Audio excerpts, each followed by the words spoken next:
बस बस बहुत हो गया, ज्यादा मत रो। तुम्हें और तुम्हारे माता पिता को उनके किए हुए कुकर्मों का फल मिल गया है। कृपया करके मुझे और मेरे माता पिता को क्षमा कर दीजिए साधु महाराज।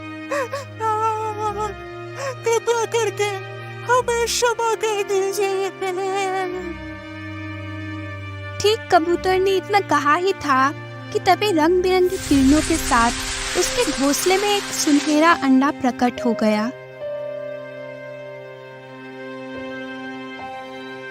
तुम्हें इस जादुई अंडे की हिफाजत करनी है।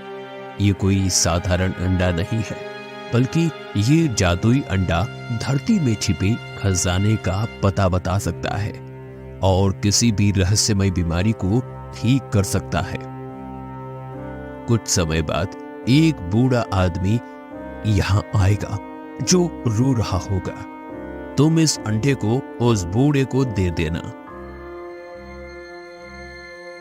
इतना बोलकर साधु उस कबूतर के कान में कुछ बताने लगा और अचानक वहां से गायब हो गया।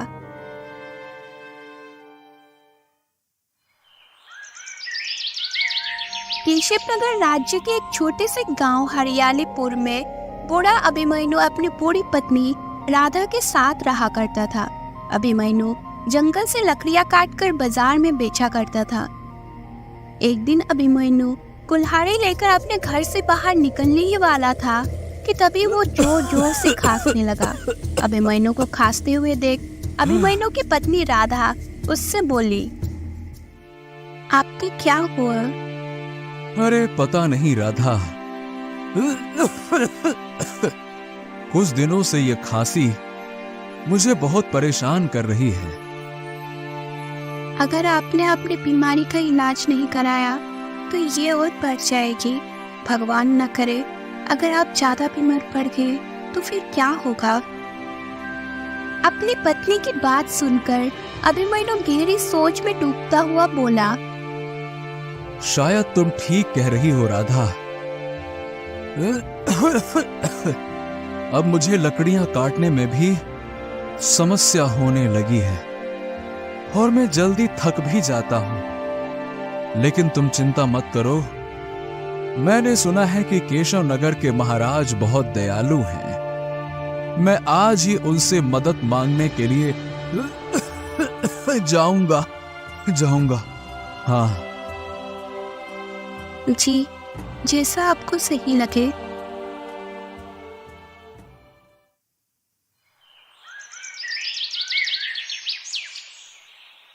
अगले दिन अभिमन्यु केशवनगर राज्य के राजमहल के अंदर पहुंच गया और केशवनगर के राजा विक्रम की ओर अपनी सारी परेशानी बताते हुए बोला,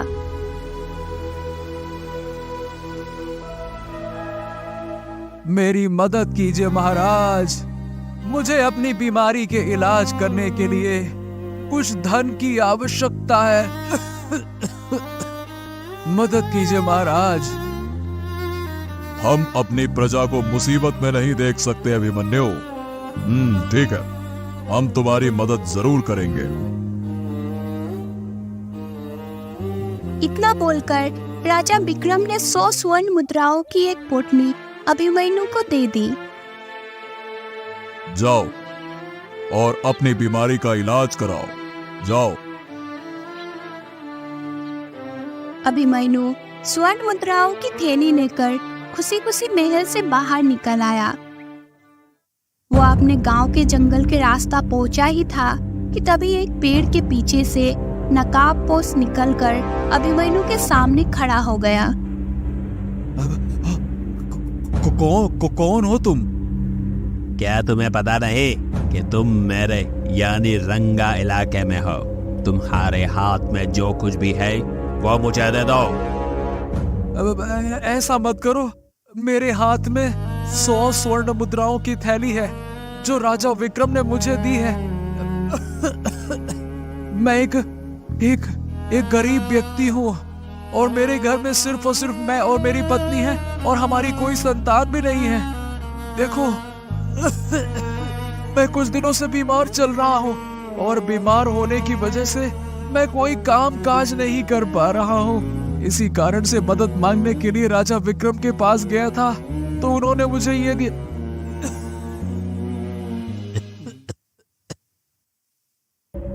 अभिमन्यु की बात सुनकर नकाबपोश हाथ में तलवार पकड़े धीरे धीरे कदमों से अभिमन्यु के पास आकर खड़ा हो गया और उसे गौर से देखता हुआ बोला, देखो, तुम जिस गांव में रहते हो मैं भी उसी गांव का वासी हूँ। फर्क बस इतना है कि मैं छिपकर चलते फिरते मुसाफिरों को लूट लिया करता हूँ। तुम कहना क्या चाहते हो? मैं तुम्हें एक शर्त पर नहीं लूटूंगा, अगर तुम मुझे ये बता दो कि तुम और तुम्हारी पत्नी राधा कौन है और तुम दोनों कहां से आए हो। ये सुनकर अभिमन्यु बुरी तरह से चौंक पड़ा। अब तुम क्या बकवास क्या कर रहे हो? मैं और मेरी पत्नी राधा हरियालीपुर गांव के ही रहने वाले हैं। झूठ बोल रहे हो तुम। सच तो यह है कि कुछ साल पहले तक हरियालीपुर गांव के लोग तुम दोनों बूढ़े पत्नी पत्नी को जानते भी नहीं थे, मगर अचानक से तुम दोनों वहां आकर रहने लगे। गांव वालों ने तुमसे बहुत पूछा, लेकिन तुमने कभी नहीं बताया कि आखिर तुम दोनों कहां से आए हो। वो तो भला हो गांव के मुखिया का, जिसने तुम्हें अपनी जमीन दान में दे दी। उसी जमीन पर बनी हुई झोपड़ी में तुम दोनों रह रहे हो। देखो, तुम क्या कह रहे हो? मुझे कुछ भी समझ नहीं आ रहा है। अभिमन्यु की बात सुनकर नकाबपोश क्रोधित होते हुए बोला, अच्छा, अब तुझे समझ नहीं आ रहा तो देख, अब मैं तुझे जरूर लूटूंगा। इतना बोलकर नकाबपोश ने स्वर्ण मुद्राओं की थैली अभिमन्यु से छीन ली और वहां से फरार हो गया।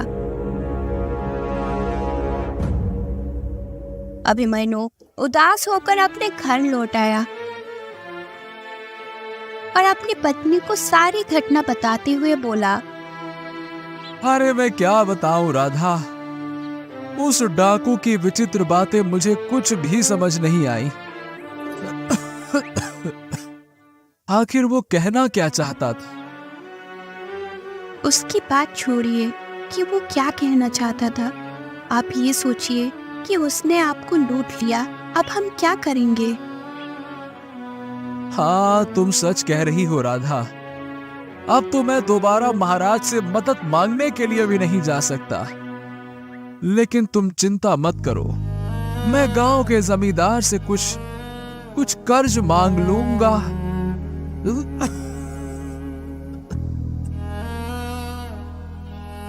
अभिमन्यु सीधा जमींदार के घर पर पहुंच गया।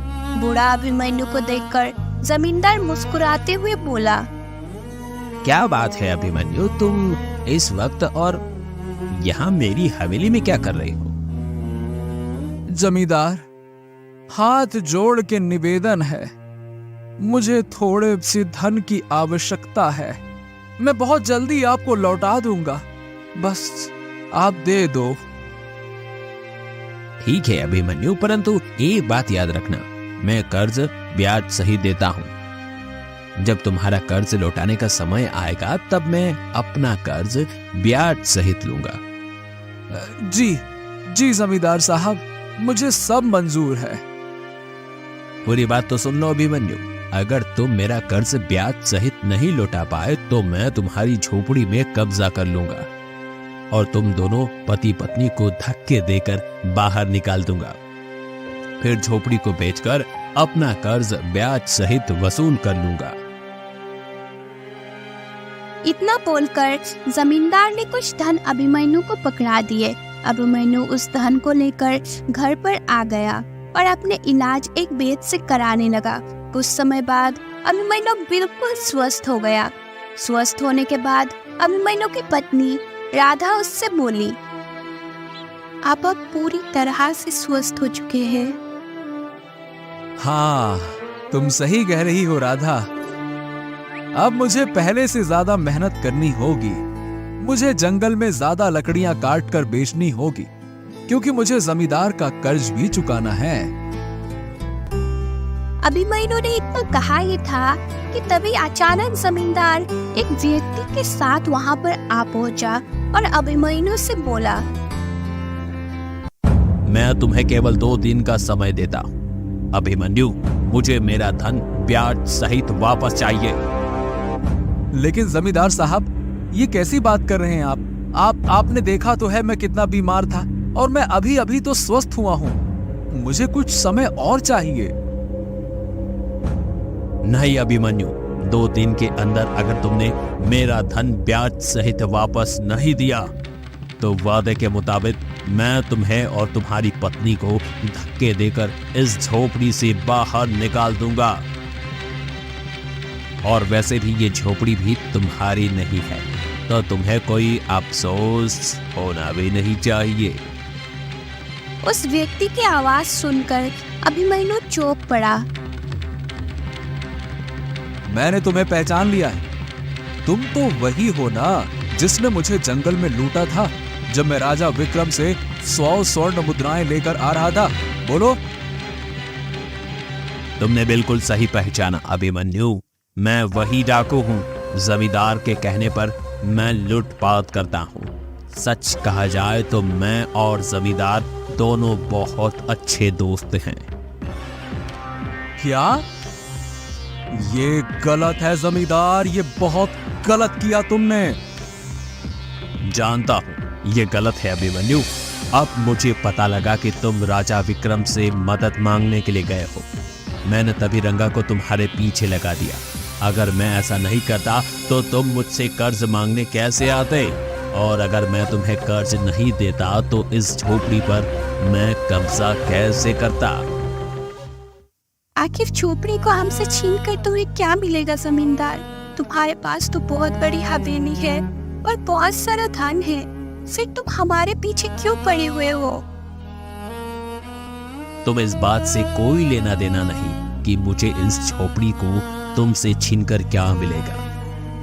मुझे क्या मिलेगा ये मैं अच्छी तरह से जानता हूँ। मेरे शब्दों को ध्यान से सुनो। मैं तुम्हें केवल 2 दिन का समय देता हूँ।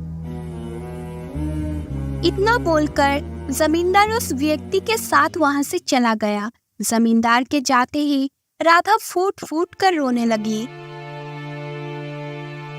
पता नहीं भगवान ने हमारी तकदीर में इतनी मुसीबत क्यों लिखी है। आखिर कब तक हम ऐसे जिंदगी बिताएंगे? मुझसे अब ये जिंदगी जिया नहीं जाता। आखिर कौन सा पाप हमने किया था जो आज ये सब देखना पड़ रहा है?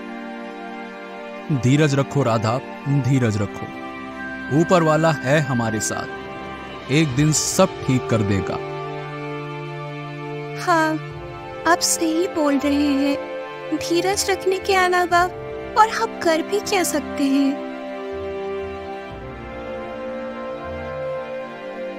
अभिमन्यु नम आंखों से अपनी कुल्हाड़ी लेकर जंगल की ओर चला गया। अभिमन्यु जंगल में चलते चलते जब थक गया तो एक पेड़ के नीचे बैठकर वो फूट फूट कर रोने लगा।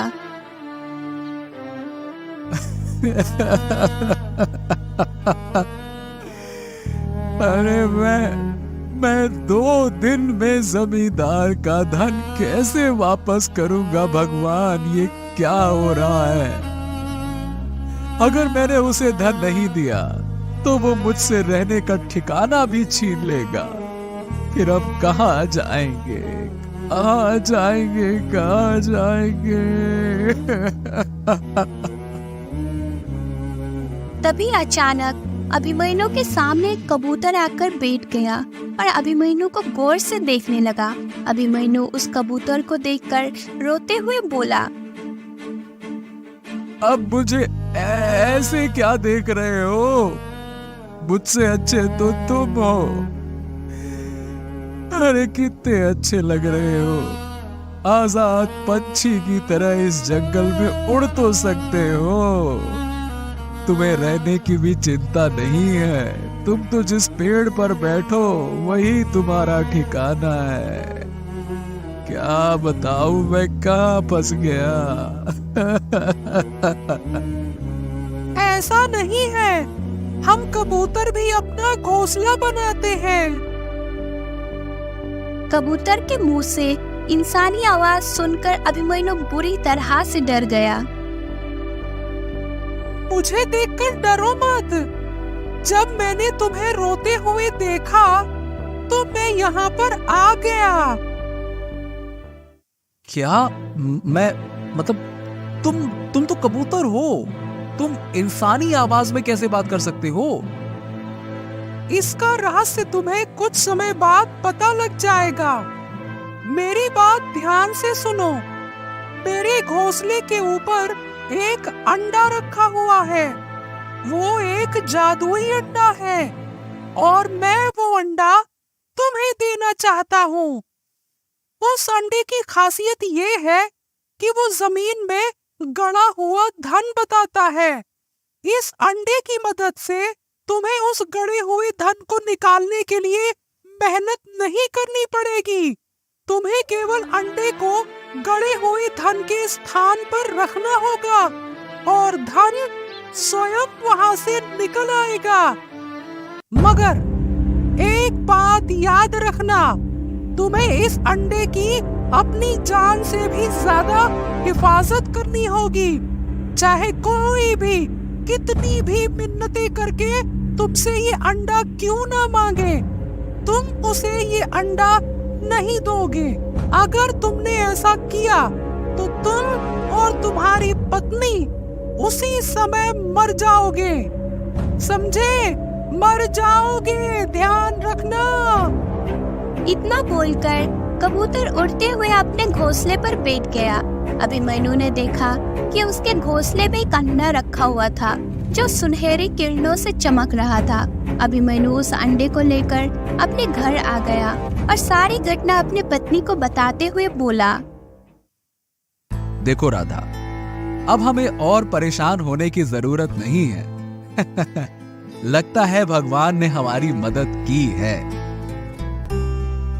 अब हमें रात का इंतजार करना चाहिए। देखते हैं कि अंडा हमें क्या बताता है।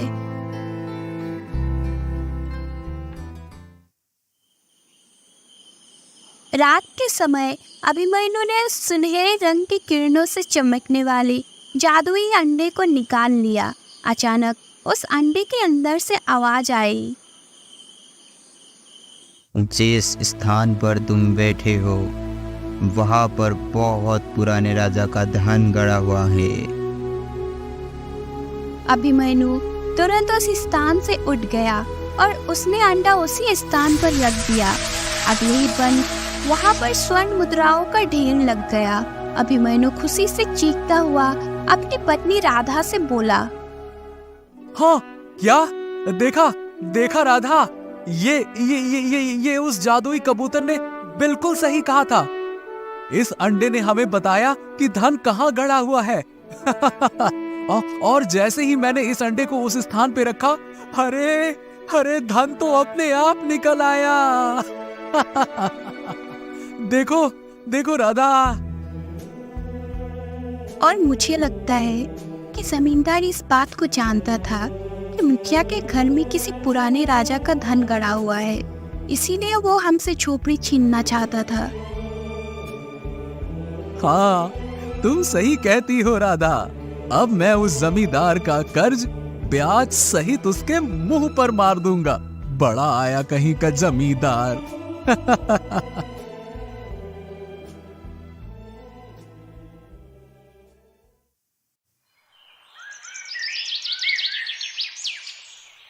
अगले दिन अभिमन्यु जमींदार की हवेली पर चला गया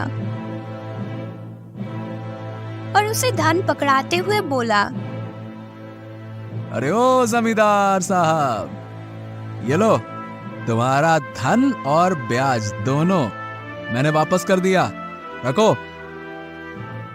लेकिन तुम्हारे पास इतना सारा धन आया कहां से? तो जरा कान खोलकर सुनो जमींदार साहब, तुम्हें इससे कोई मतलब नहीं कि मेरे पास इतना सारा धन कहां से आया। जो कर्जा मैंने तुमसे लिया था वो मैंने तुम्हें वापस लौटा दिया। बस बात खत्म। इतना बोलकर अभिमन्यु वहां से चला गया। तभी वहां पर जमींदार का साथी डाकू रंगा आ पहुंचा। रंगा, मुझे लगता है कि अभिमन्यु के हाथ झोपड़ी में गड़ा हुआ खजाना लग गया है, वरना उसके पास इतना धन कहां से आ सकता है।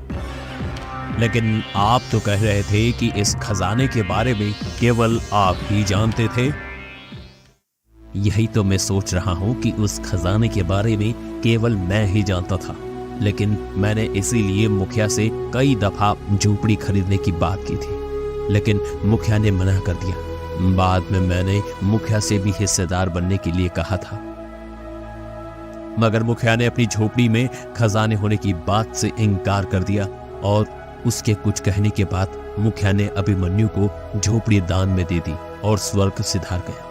रंगा, तुम अभिमन्यु के ऊपर नजर रखो, जरूर कुछ न कुछ गड़बड़ है।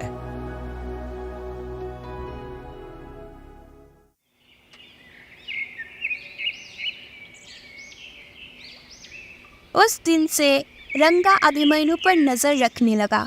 अभिमन्यु कुछ दिनों में अपने गांव का सबसे धनवान व्यक्ति बन गया।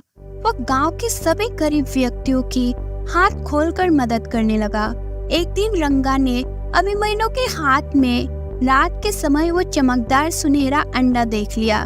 रंगा आश्चर्य से अपने आप से बोला, ये तो देखने में एक चमत्कारी अंडा लगता है। मुझे तुरंत जमींदार को इस बात की सूचना देनी चाहिए। रंगा तुरंत जमींदार के पास जाकर उसे सारी घटना बताने लगा। वो जरूर कोई जादुई अंडा होगा और उसने शायद उस जादुई अंडे के सहारे झोपड़ी में गड़ा हुआ धन निकाला है। तो फिर देर किस बात की, हम इस अंडे को छीन लेते हैं। ऐसी गलती मत करना रंगा, पता नहीं वो जादुई अंडा कहां से लेकर आया है। देखो, हमारे हाथों से झोपड़ी में गड़ा हुआ धन तो निकल गया, लेकिन मैं अभिमन्यु को भी सुखी नहीं रहने दूंगा।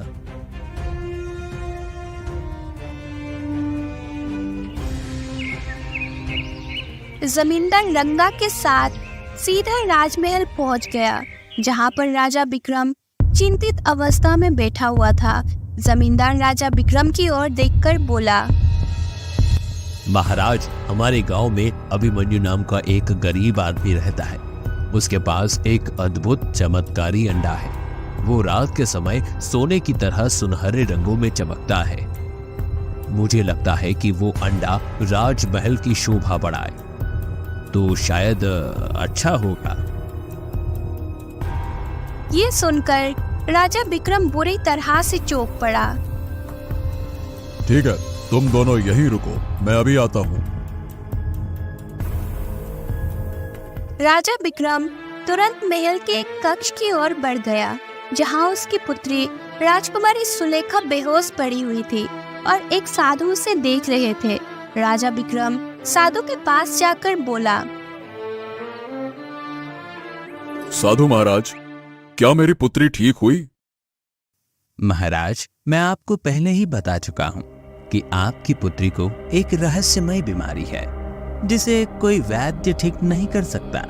मैंने अपनी चमत्कारी शक्तियों से जब इसकी बीमारी का पता लगाने का प्रयास किया तो असफल रहा, परंतु इसका इलाज ढूंढने में जरूर सफल रहा हूं।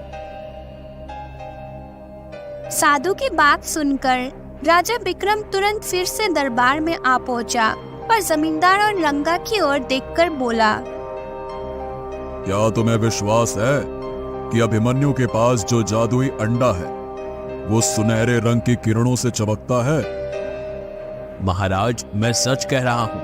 मुझे पूरा विश्वास है कि वो अंडा सुनहरे रंग की किरणों से चमकता है, जिसे मैंने इसे अपनी आंखों से देखा था। राजा विक्रम अपने सैनिकों की ओर देखकर बोला, सैनिकों, जाओ और जाकर अभिमन्यु और उसकी पत्नी को यहाँ पर लेकर आओ। कुछ ही देर में अभिमन्यु और उसकी पत्नी राधा राजा विक्रम के सामने खड़े थे। राजा विक्रम अभिमन्यु की ओर देखकर बोला, कान खोल कर सुनो, मुझसे झूठ बोलने का प्रयास मत करना। साफ साफ बताओ, क्या तुम्हारे पास कोई जादुई अंडा है जो रात के समय सुनहरी किरणों से चमकता है, और वो अंडा तुमने एक कबूतर के घोंसले से हासिल किया है? बोलो। महाराज, अब हाँ महाराज, ये सच है कि मेरे पास इस तरह का जादुई अंडा है, और मैं जानता हूं कि उस जादुई अंडे के बारे में जमींदार और उसके साथी रंगा ने आपको बताया होगा, क्योंकि कुछ दिन पहले मुझे किसी ने बताया था कि रंगा मुझ पर नजर रखे हुए है। परंतु आपको ये कैसे पता लगा कि मैंने वो अंडा एक जादुई कबूतर के घोंसले से हासिल किया है? वो सब जानना तुम्हारे लिए जरूरी नहीं है। चलो, मैं तुम्हें आदेश देता हूं कि वो अंडा मेरे हवाले कर दो। क्षमा करें महाराज, जिस जादुई कबूतर ने मुझे वो अंडा दिया है, उसने मुझसे स्पष्ट रूप से कहा था कि किसी भी हालत में वो अंडा किसी को भी ना दूं, चाहे कोई कितनी ही मिन्नतें कर ले, ये अंडा नहीं दे सकता मैं। बकवास बंद करो। मैंने तुम्हें पहचान लिया है अभिमन्यु। क्या तुम भूल गए कि कुछ समय पहले तुम मुझसे 100 स्वर्ण मुद्राएं लेकर गए थे अपने इलाज के लिए? याद करो। हाँ महाराज, मुझे बहुत अच्छी तरह से याद है, और वही 100 स्वर्ण मुद्राएं जमींदार और उसके साथी रंगा ने मुझसे छीन ली थी, जो कि एक छुपा हुआ लुटेरा है। नहीं महाराज, ये झूठ बोल रहा है। मैंने ऐसा कुछ नहीं किया। ये सब झूठ है महाराज, ये झूठ है। महाराज, अगर हम वो अंडा आपको दे देंगे तो मेरी और मेरे पति की मृत्यु हो जाएगी। उस जादुई कबूतर ने मेरे पति को यही चेतावनी दी थी। ये सुनकर राजा विक्रम सोच में पड़ गया और उदास शब्दों में अभिमन्यु की ओर देखकर बोला, हाँ, मुझे क्षमा कर दो। मैं अपनी पुत्री को बचाने के लिए किसी दूसरे की जान नहीं ले सकता। क्या? अब आपकी पुत्री को क्या हुआ महाराज? कुछ समय पहले से अचानक ही मेरी पुत्री राजकुमारी सुलेखा अब बीमार पड़ गई। मैंने उसे बड़े बड़े वैद्यों को दिखाया, मगर कोई फायदा नहीं हुआ। फिर मैंने एक साधु को बुलवाया, और साधु ने अपनी चमत्कारिक शक्ति से केवल ये पता लगाया कि मेरी पुत्री सिर्फ एक जादुई अंडे से सही हो सकती है, जो सुनहरी रंग की किरणों से चमकता है, और वो जादुई अंडा एक कबूतर के घोंसले में है। ओह, अगर ऐसी बात है महाराज, तो मैं वो जादुई अंडा आपको देने के लिए तैयार हूं। तभी वहां पर रंग बिरंगी किरणों के साथ वही कबूतर प्रकट हो गया और अभिमन्यु की ओर देखकर बोला, नहीं नहीं नहीं, ऐसा भूल कर भी मत करना। तुम्हारे ऐसा करते ही तुम्हारी और तुम्हारी पत्नी की मृत्यु हो जाएगी। अगर हमारी मृत्यु किसी और के जीवन का कारण बन सकती है, तो हमारे लिए इससे बड़ा सौभाग्य और क्या हो सकता है। मैं अंडा देने के लिए तैयार हूं। अभिमन्यु ने अंडा राजा विक्रम को पकड़ा दिया। अचानक वो कबूतर रंग बिरंगी किरणों के साथ एक सुंदर राजकुमार में परिवर्तित हो गया। ये देखकर राजा विक्रम आश्चर्यचकित होकर बोला, कौन हो तुम? राजा विक्रम ने इतना कहा ही था कि तभी एक साधु रंग बिरंगी किरणों के साथ वहां पर प्रकट हो गया। साधु को देखकर अभिमन्यु चौंकता हुआ बोला, पता नहीं क्यों मुझे ऐसा लगता है जैसे मैंने आपको कहीं देखा है। तुम्हारे सामने जो सुंदर राजकुमार दिखाई दे रहा है, वो तुम्हारा पुत्र है।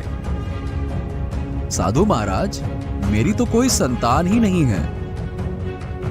नहीं, तुम कोई गरीब नहीं हो, बल्कि नदियापुर राज्य के राजा अभिमन्यु हो।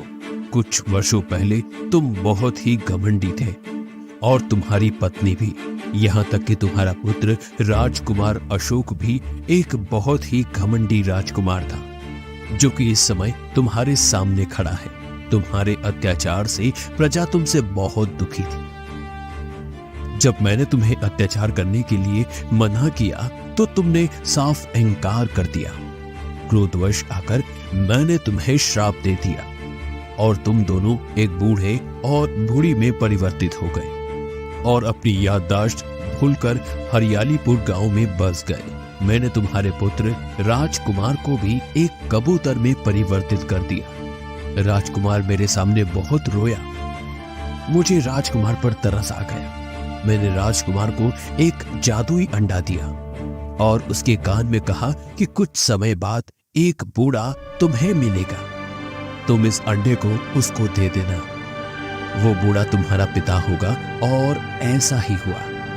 अगर तुम राजा विक्रम को अंडा देने से मना कर देते तो तुम जीवन भर श्रापित रहते और तुम्हारा पुत्र कबूतर के रूप में ही रहता। मगर तुमने और तुम्हारी पत्नी ने अपनी जान की परवाह किए बगैर वो अंडा राजा विक्रम को दे दिया, जिसकी वजह से उनकी पुत्री की जान बच सकती है। अचानक अभिमन्यु और अभिमन्यु की बूढ़ी पत्नी राधा सुंदर राजा और रानी में परिवर्तित हो गए और साधु वहां से गायब हो गया। राजकुमार अशोक अपने राज्य चला गया और राजा विक्रम ने जमींदार और रंगा को हमेशा के लिए कारागार में डाल दिया और उस जादुई अंडे की मदद से उसकी पुत्री स्वस्थ हो गई।